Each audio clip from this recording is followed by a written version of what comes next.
Welcome to this Reality Report special investigation. I'm Julio Rauseo. I'm speaking today with Wayne Madsen via video Skype link in Washington, D.C. Wayne Madsen is a Washington, D.C. based investigative journalist. He's a frequent contributor on Russia Today, BBC, CNN, and ABC, just to name a few. 20 years of security experience as a naval officer. He's also worked with the Department of State and the NSA, the National Security Agency. Wayne is also a member of the Society for Professional Journalists and the National Press Club. Wayne Madsen, thank you so much for joining us live from D.C. Hi, good to be with you today. Good to be with you, too. In this special investigation, we'll be dealing with Rahm Emanuel, who's getting set to run for mayor of the city of Chicago. But Wayne, you came to the city of Chicago in the summer of 2010 during the heat of the Rod Blagojevich trial. What made you come down to Chicago in the midst of the Blago trial? Well, I've been following ex-Governor Blagojevich's chief tormentor, Patrick Fitzgerald, for a number of years, ever since Fitzgerald was working in the U.S. Attorney's Office for the Southern District of Manhattan, specifically on the World Trade Center bombing in 1993. And Fitzgerald, in that case, along with his cohort in crime, and I do say crime because evidence of that particular crime was covered up by Fitzgerald and his cohort, who was the U.S. Attorney for the Northern District of New Jersey, one guy named Michael Chertoff, who came back to haunt us again. But it was very clear that in 1993, critical evidence was suppressed by Fitzgerald and Chertoff, evidence that would have led to the government of Sudan, which at the time was harboring a guy named Osama bin Laden. But the problem was to pin 93 World Trade Center bombing on bin Laden would have been to implicate the CIA, because up until 1995, bin Laden was still on the payroll of the CIA and Britain's MI6. So we have in Fitzgerald somebody who's very much wired in with the intelligence community, who's done their bidding for a number of years, who is not a clean prosecutor. He's extremely dirty. He's not Elliot Ness. He's more like Al Capone.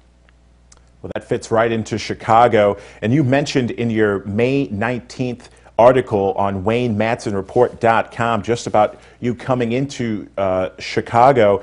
And you also mentioned that President Barack Obama and Rahm Emanuel, along with Patrick Fitzgerald, had a pro-quo agreement. Can you discuss about that agreement? Well, it's very obvious that Fitzgerald is carrying the water for Obama and Emanuel. The whole takedown of Rod Blagojevich had to do with eliminating a potential bothersome witness to the rise of Obama and also of Emanuel in Illinois politics, especially Obama, who became president of the United States from basically a career as an Illinois state senator, a career of relative obscurity, but a career nevertheless that seemed to show that Obama had friends in high places.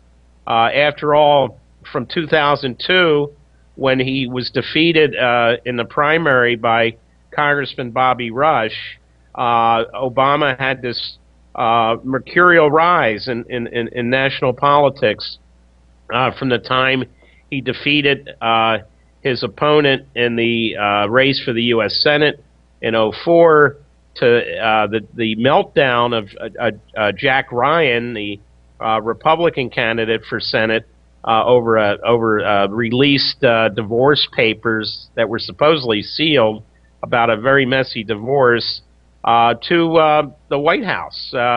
We see in Obama somebody who's risen, along with people like Emanuel, and I think the reason for that is that there's been protection of Obama and Emanuel by people like Patrick Fitzgerald, who, after all, we have to look at his own background. His father was a doorman for the wealthy elite in the upper east side of Manhattan, and his son, Patrick Fitzgerald, continues to be not only a doorman, but a doormat for these same vested interests.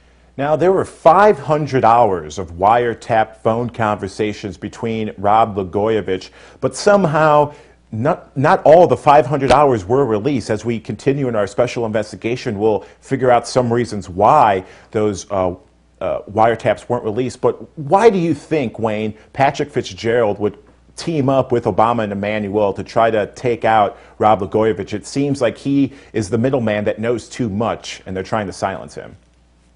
Oh, it's absolutely the case. And Fitzgerald, of course, is just nothing more than he's a water carrier for the elites, for the people that put Obama in power now are behind trying to put Emanuel in as mayor of Chicago, possibly with future national ambitions beyond being mayor.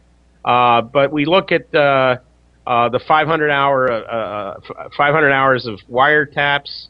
It's quite clear that we know that Governor Blagojevich has a salty way of speaking. That's not why he was indicted. If that were a crime, Richard Nixon would have been impeached years before Watergate.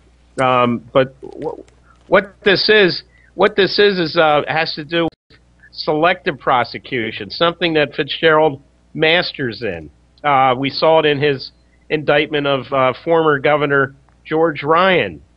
Very selective, because Ryan commuted those death sentences and cited police and prosecutorial misconduct in Chicago and in the state of Illinois. And who was Ryan talking about? He was talking about Fitzgerald's good buddies in the cop shops around the state, including Chicago, and the prosecutors' offices. These people have a way of getting back at you when you go after their vested interests. So what we have in Blagojevich, there were references in some of these phone calls that would have been of great interest to the jury, but the judge, Judge James Zagel, who's a very political judge and who will be the same judge in the retrial of Blagojevich this spring, when in fact there should be a change of venue, at least a change of the trial judge, but we don't see anything coming down from the Justice Department on that, because Eric Holder, the Attorney General, is every bit as much of a political lick spittle for these vested interests as is Patrick Fitzgerald. So any references between, say, Blagojevich and Rahm Emanuel and other of these players about Rahm Emanuel and Barack Obama's extracurricular activities, which are long-standing in Chicago, were kept from the jury because, of course, the judge said a lot of this, and of course Fitzgerald agreed with this and pushed this, that this has no bearing on the case. Well, I think the fact that the President of the United States and a guy that hopes to be the next mayor of Chicago were members of the same gay bathhouse in North Chicago are very relevant to the case against Blagojevich, because again, this is eliminating somebody who knows way too much to shift the attention off of those who are probably just as corrupt, if not more corrupt, than the accusations against Blagojevich, and that's Obama and Emanuel. And we'll get to those extracurricular activities at the second. It's also good to point out that the voters of Chicago should know this type of information before voting for a mayor of one of the largest cities in the country, the third largest media market in all the country. The voters need to know this type of information. Rahm Emanuel getting set to be to run for mayor of Chicago. Not many people around the city that are educated enough know about Emanuel and his entire family. They're a very powerful family, the Emanuels, including his two brothers. His father has shady past. Can you go in length about the Emanuel family and their rise to power? Yeah, the Emanuels are basically Emanuel's parents emigrated. Well,